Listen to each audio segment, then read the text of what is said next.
Bonjour et bienvenue sur ma chaîne YouTube. Je m'appelle Esther et c'est un réel plaisir pour moi de vous retrouver pour cette nouvelle vidéo dans laquelle nous allons parler préparation à l'accouchement.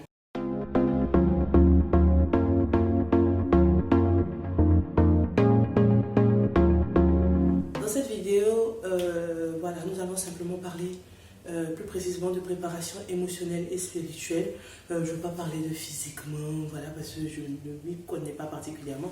C'est vrai, j'ai fait des cours de préparation à la naissance avec des sages-femmes, mais c'est pas mon domaine. Moi, je vais simplement parler de préparation émotionnelle, spirituelle, mentale, si vous voulez, en fonction de mes expériences.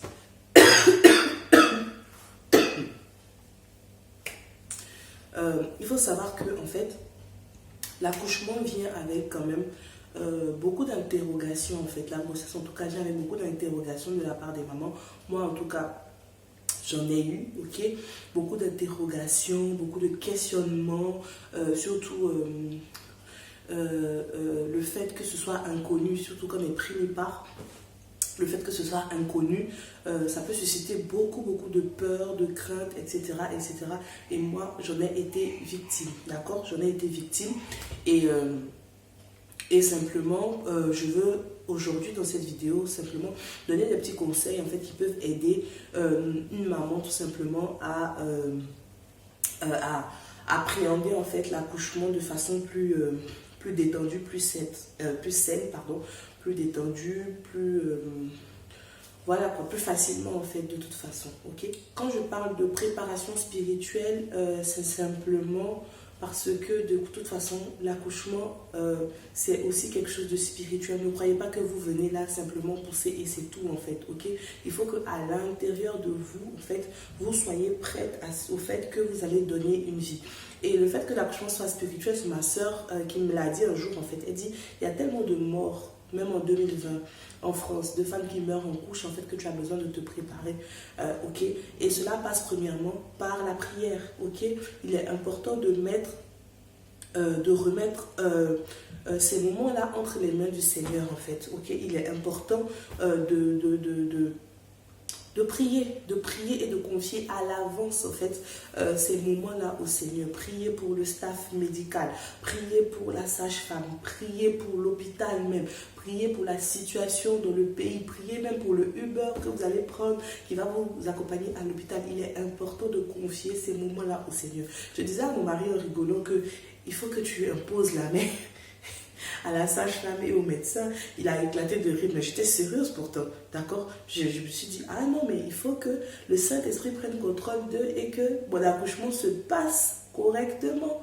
Ok, vous ne savez pas ce que la sage-femme a eu à traverser pendant sa journée. Si sa journée s'est mal passée, elle s'est battue avec son mari, ils se sont disputés, ou ses enfants ont fait des bêtises, vous croyez que cela ne va pas avoir d'incidence sur elle, sur son travail. C'est vrai que certaines savent dissocier vie familiale et vie professionnelle, mais c'est pas tout le monde qui y arrive, ok. Donc le fait de prier permet vraiment au Seigneur de pouvoir régner même dans l'atmosphère de la maison, de la chambre d'hôpital, la chambre d'accouchement, de l'atmosphère même de la maternité. En fait, c'est très important et vraiment moi je compte vraiment, mais vraiment le faire, ok.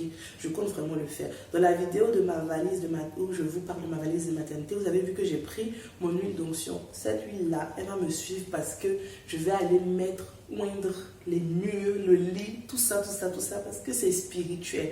Et je veux que vraiment ce soit le Seigneur qui règne dans cette salle d'accouchement, que tout se passe selon ce qu'il a prévu et rien d'autre. Aucun esprit bizarre ne sera autorisé dans cette salle-là, que l'esprit de vie dans la salle. Et ça, là, je suis intransigeante là-dessus. Beaucoup de gens m'ont dit, ah, elle exagère, elle est trop TTS, genre très spirituelle et tout. C'est pas grave, c'est pas grave. Si vous voulez jouer, jouez. Moi, je suis prête parce que un enfant qui vient au monde, c'est une destinée en fait. Ok, que Dieu libère sur la terre, c'est une solution que Dieu envoie sur la terre. Vous pensez que le diable va vous regarder? Genre, ah, le Seigneur a envoyé une solution pour libérer, je ne sais pas, tel type de personne. Ok, je laisse jusqu'à ce que l'enfant grandisse. Non, non, non. Dès que l'enfant arrive sur terre, le diable, il est déjà en forme, en fait, pour empêcher cet enfant-là d'accomplir sa destinée selon ce que Dieu a prévu. D'accord? Donc, il faut que nous aussi, parents, nous soyons en forme aussi pour riposter. Parce que là, on est dans une guerre spirituelle. Je n'en dis pas plus. Voilà, donc cette préparation spirituelle, en fait, c'est ça, c'est vraiment prier et recommander tout entre les mains du Seigneur. Mais cela se passe aussi par vraiment une disposition intérieure. Personnellement, je sais que au début de ma grossesse, j'ai eu beaucoup peur. De cette grossesse-là, j'ai eu beaucoup peur. Parce que la première fois, j'ai eu une césarienne et je ne sais pas à quoi ressemble un accouchement par voie basse. Je ne l'ai jamais fait. C'est vrai qu'on m'explique, c'est vrai que je regarde des vidéos, même si je ne devrais pas. Et je regarde des vidéos d'accouchement et tout ça, et je me demande, mais comment ça fait, comment on pousse, comment ceci, comment cela. J'ai demandé à ma maman qui est sage-femme, comment on fait, etc. Mais les explications ou les images ne te font pas vraiment appréhender réellement la chose, ok? Donc j'avais une certaine peur, j'aurais mal, comment ça va se passer, est-ce que j'aurai une épisiotomie? Parce qu'il y a tout ça, il y a toutes les personnes qui ont accouché à côté qui te disent, ah moi j'ai une épisiotomie, on m'a déchiré, ah ça fait mal, oh tu peux pas plus t'asseoir, etc., etc. Franchement, j'étais dans une peur bizarre et du coup, en fait, j'ai décidé de vraiment lâcher prise. Et je pense que simplement, il faut que si vous vivez cette même peur-là que moi, il faut simplement que vous acceptiez en fait de lâcher prise, comme j'ai dit, et aussi déclarer des paroles positives en fait vis-à-vis de votre corps, de vous-même et de ce qui va arriver. Ça ne coûte rien de se réveiller un matin et de dire je n'ai pas peur, tout va bien se passer. Parce que si vous pensez mal, croyez-moi, c'est ce qui va arriver. Si vous pensez que vous allez mal vivre l'accouchement, vous allez mal le vivre parce que votre corps même va attirer à vous ça en fait, ok? Si vous pensez mal, ça va mal se passer. Donc moi, j'ai pris sur moi en fait de penser autrement. Ok, ce n'est pas facile au quotidien, mais je prends sur moi de penser autrement en me disant, ça va très bien se passer, Esther. Ça va très bien se passer.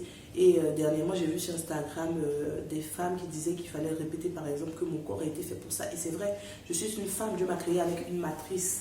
Ok, d'accord, c'est de là même que vient le mot maternité, donc mater. Ok, mon corps a été fait pour porter la vie. Ok, donc forcément, mon corps a été fait pour ça. Ok, donc je me prépare. Je déclare que mon corps est fait pour porter la vie et pour donner la vie. Il n'y a pas de raison que je ne m'en sorte pas. Il n'y a pas de raison que ça se passe mal. Dieu est avec moi. Dieu me soutient. Le Saint-Esprit est à mes côtés. Mon mari est à mes côtés. Mes parents prient pour moi. Mes amis prient pour moi, etc., etc. Et à plus, vous allez répéter ça tous les jours. Vous allez voir qu'une paix va vous environner et c'est réel. D'accord? N'oubliez pas aussi vraiment de vous entourer des bonnes personnes, d'accord? Des bonnes personnes. Ça peut être vos amis, ça peut être vos soeurs, ça peut être votre mari, mais pas des gens qui vont venir vous raconter leurs expériences dramatiques là, d'accouchement. Ah, comment j'ai accouché, là, j'ai fait 36 heures de travail, c'était chaud. Et moi, là, on m'a déchiré. Oh, j'ai saigné. Oh, j'ai fait ci. C'est sûr que si c'est des gens comme ça, vous allez mal le vivre, vous allez être stressé à mort le jour de l'accouchement. Évitez ces personnes-là. Soyez vrai et dites-leur simplement, excuse-moi, mais franchement, là, je vais accoucher, je n'ai pas besoin de ce genre de conseils, ok? Tes conseils me font peur, donc je préfère que tu t'éloignes le temps que j'accouche. Simplement, tu as le droit de dire ça. Tu as le droit. Donc, simplement,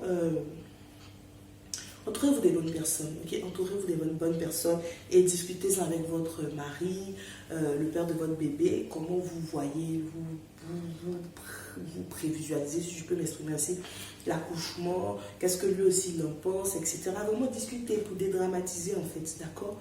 Dédramatiser et vous allez voir que en mettant des mots sur ce que vous ressentez, vous allez vous sentir vraiment, vraiment, vraiment, vraiment mieux, ok?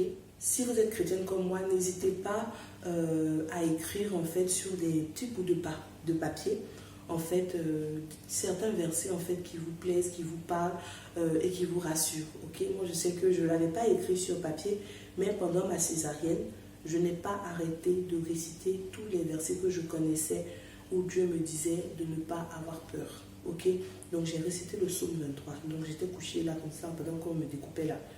J'ai récité le psaume 23. L'Éternel est mon berger, je ne manquerai de rien. Et c'est ce jour-là que ça a pris vraiment du sens. Ok, parce que c'est des versets qu'on connaît par cœur. Mais c'est ce jour-là que ça a pris du sens. J'ai compris vraiment que Dieu était mon berger et que je ne manquerai de rien. J'ai récité le psaume 91. Celui qui demeure à l'abri du Tout-Puissant repose. Donc celui qui demeure à l'abri du Très-Haut repose à l'ombre du Tout-Puissant. Je dis à l'Éternel, mon refuge et ma forteresse, le Dieu en qui je me confie. Et ça m'a fait du bien. Je me suis sentie mieux.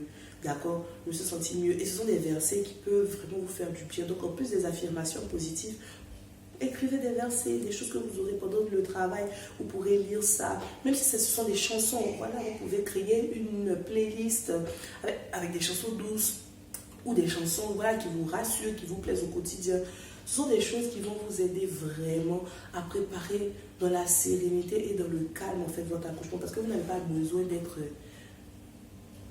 je sais pas moi, vous n'avez pas besoin d'être stressé. Ok, je lisais un article d'ailleurs, même avant de tourner cette vidéo, j'ai lu un article en fait où une sage disait que une femme qui est venue accoucher avait vraiment un très bon travail, des contractions régulières correctement, mais une fois qu'elle a commencé à s'inquiéter, elle n'a plus de contractions en fait, et du coup le travail était bloqué. Et là il y a des risques pour le bébé, d'accord?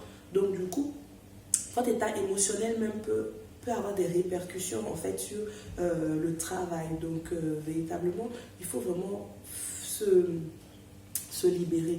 Il faut se libérer et il faut mettre toutes les chances de son côté en fait pour avoir le meilleur des accouchements, ok? Surtout, c'est vrai qu'on prévoit tout d'avoir tel ou tel accouchement, ok? Mais n'oubliez pas aussi que ce que vous appelez le meilleur plan pour vous n'est pas forcément le meilleur plan pour Dieu, ok? Souvent, vous vous dites, moi je veux un accouchement par voie basse, sans péridurale et tout, et en fait sur place vous réalisez que finalement non, ce n'est pas ça le meilleur plan. Je pense que le meilleur plan que Dieu veut pour vous, c'est simplement que après cet accouchement-là, vous soyez en bonne santé, vous et votre enfant. Et c'était le cas pour moi. Si je m'étais entêtée en me disant non, je ne veux pas de césarienne, je pense que mon enfant n'aurait pas survécu, et même moi non plus, ok? Donc même si vous vous dites, c'est vrai d'espérer le meilleur, ok? De se dire, je veux un accouchement naturel, un accouchement dans l'eau, un accouchement par voie basse, etc. N'oubliez pas que ça peut arriver qu'il y ait des complications, mais ces complications, c'est simplement parfois un moyen pour Dieu de sauver votre vie. Donc, dans tous les cas, soyez reconnaissante, en fait, mais préparez-vous à toute éventualité. Comme je l'ai dit, moi, j'ai déjà eu une césarienne, ok, mais je me prépare au fait que je peux en avoir une deuxième, d'accord? Je me prépare au fait que je peux accoucher par voie basse aussi. Donc, je me ferme pas en me disant c'est ça ou rien, c'est telle chose ou rien. Si c'est pas ça, c'est que j'ai raté mon accouchement. Non, je ne me dis pas ça, mais je laisse simplement le Seigneur, par son esprit, guider toutes choses. Et je sais que le choix qu'il va faire pour moi sera le meilleur sera le meilleur pour moi et pour mon bébé, quoi. Et voilà. Donc, c'est tout pour cette vidéo. Je vous invite à me suivre en fait sur Instagram et à vous abonner à la chaîne si ce n'est pas encore fait. C'est simple, c'est rapide et c'est gratuit. Je pense que peut-être la prochaine vidéo ça sera avec mon bébé, je sais pas, mais dans tous les cas je vous souhaite tout ce qu'il y a de meilleur et que Dieu vous bénisse. À bientôt.